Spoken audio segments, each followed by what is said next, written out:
नमस्कार। चुनाव की सरगर्मी लगातार बढ़ता जा रहा है और जिस तरीके से 400 पार की बातें कही जा रही है, 400 पार के बाद का रीजन क्या है, क्यों भारतीय जनता पार्टी 400 पार कहती जा रही है।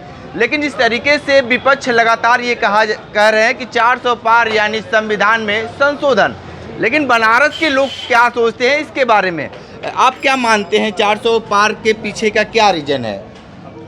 देखिए,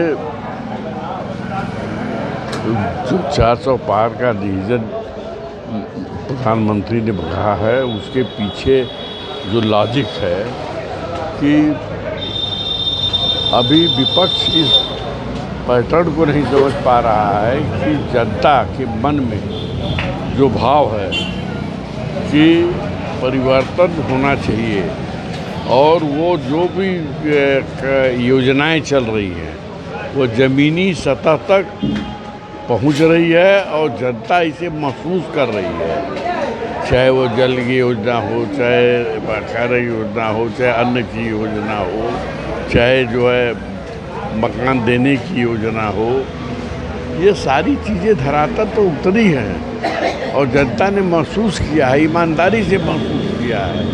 करप्शन के मामले में भी कमी आई है, लॉ एंड ऑर्डर में भी सुधार हुआ है।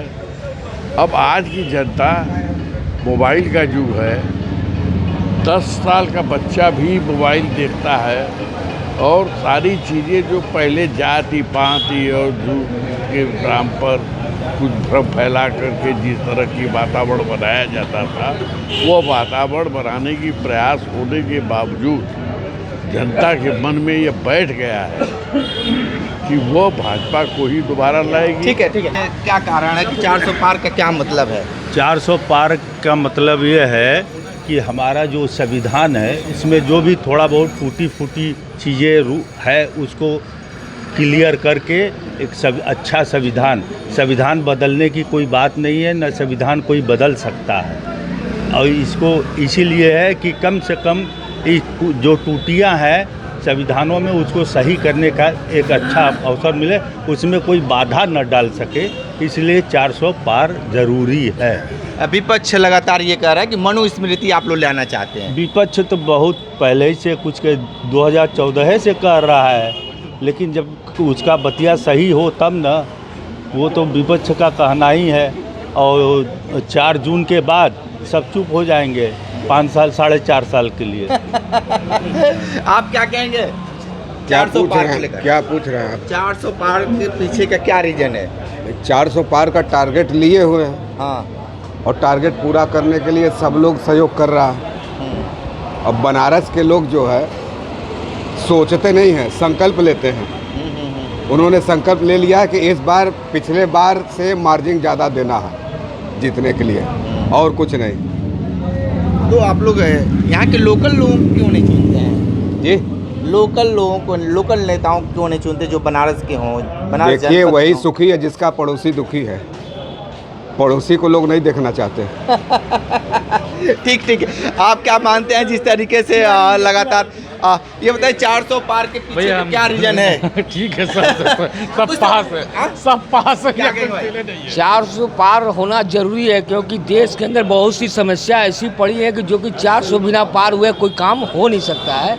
इसलिए 400 पार तो इस बार होना ही जरूरी है, क्योंकि इतनी बड़ी समस्या बहुत सी पड़ी है कि 400 पार नहीं हुआ तो मोदी जी इसके लिए संकल्प लिए हुए और करके ही दिखाएंगे 400 पार होगा।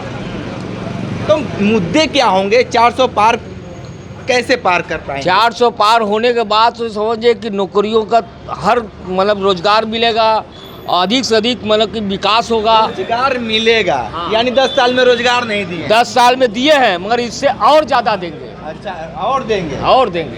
क्या कहेंगे 400 पार की जो बातें कही जा रही है? हर पार्टी का अपना एक उद्देश्य होता है। 400 का आंकड़ा हमारे देश में राजीव गांधी की सरकार ने कभी पार किया था, तो लोगों के हर पार्टी के अपने उद्देश्य होते हैं कि हम इतनी सीटों को पार करके आने वाले 5 साल की सरकार में ये दृष्टि देंगे। इनकी भी पार्टी का हो सकता है एजेंडा इनका ये 400 का रखे हों, अब जनता का मूल उद्देश्य होता है कि हम इनकी घोषणा पत्र को, और जैसा अभी इन्होंने अपने घोषणा पत्र को किया है, उस आधार पर लगता है कि लोगों में एक विश्वास है कि ये सरकार जो 10 साल की रही है, कहीं न कहीं एक सेंटीमेंट जो हजारों साल का इस देश में दबा हुआ था, उसको उभारने का काम किया है। बीजेपी के घोषणा पत्र को लोग हवा हवाई बता रहे हैं। वो तो होता है कि हम अगर जिस दल को मानते हैं उसको कह देते हैं हवा हवाई नहीं है, और जिसको हम मानते हैं कहते हैं मेरा मूल एजेंडा यही है। बीजेपी का संकल्प पत्र जो है 76 पेज का है, लेकिन 48 पेज का कांग्रेस का है। क्या कुछ इसमें खासियत देखी? खासियत कहीं कुछ नहीं होती, क्योंकि जब लड़ाई चुनावी मुद्दों की होती है तो मुद्दों के चुनाव की लड़ाई 89 के बाद इस देश में बंद हो गई। 89 के बाद केवल सियासत की राजनीति रह गई कि हम सरकार में कैसे आवें और हम अपने संकल्पों को कैसे पूरा करें, ये चीज़ है। 89 के पहले की जो लोगों की भावनाएं थी वो मुद्दों को लेकर के थी, जिसमें महंगाई, बेरोजगारी, भ्रष्टाचार या जो आमूल मांगे होती थी उसको लोग रखते थे, जिसमें हम लोग भी संघर्ष करके आपातकाल में जेल भी गए। हम लोगों ने सोशलिस्ट मूवमेंट को 67 से शुरू किया था। 89 तक उन मुद्दों पर हम लोग मजबूती के साथ लड़ते रहे, पर जब ये 89 के बाद केवल सरकार में रहने न रहने की बात आई तो हमारे जैसे तमाम साथी लोग इन मुद्दों से भटक गए, जो मुद्दों को लेके हम लोग लड़ते थे। आज केवल लड़ाई संख्या बल की होती है, चाहे स्टेट पॉलिटिक्स हो, चाहे लोकल पॉलिटिक्स हो, चाहे नेशनल पॉलिटिक्स हो। तो उसमें अगर मोदी जी 400 पार की बात कहते हैं तो उनका हौसला बड़ा होगा, क्योंकि उन्होंने 14 के बाद से अपने संकल्प को इस देश में पूरा किया है। संकल्प जिस तरीके से आप लोग बता रहे हैं कि संकल्प पूरा किया, युवा तो खोज रहा है कि रोजगार के जो संकल्प लिए थे वो कहाँ गया? नहीं, रोजगार की बात तो सवाल है कि जिस तरह से हमारे यहाँ टीम निकल रही है पढ़ करके, तो आप देखेंगे अगर पढ़ाई के बाद ही नौकरी का रोजगार होगा तो सरकार कोई भी 5 करोड़ लोगों को हर साल जॉब नहीं दे सकती, क्योंकि मेरे हिसाब से पूरे देश में 5 करोड़ लोग शिक्षित पढ़े लिखे हर साल निकल रहे हैं, चाहे CBSE बोर्ड हो, चाहे यूपी बोर्ड हो, चाहे बिहार बोर्ड हो, चाहे तमिलनाडु का बोर्ड हो।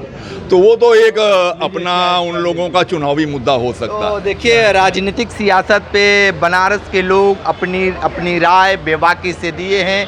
400 पार के पीछे का क्या रीजन है वो भी लोग बताए हैं। विशेष रिपोर्ट कर रहे थे, तो हमारे साथ बने रहिए। न्यूज़ बकेट के साथ हमें दीजिए इजाजत। नमस्कार।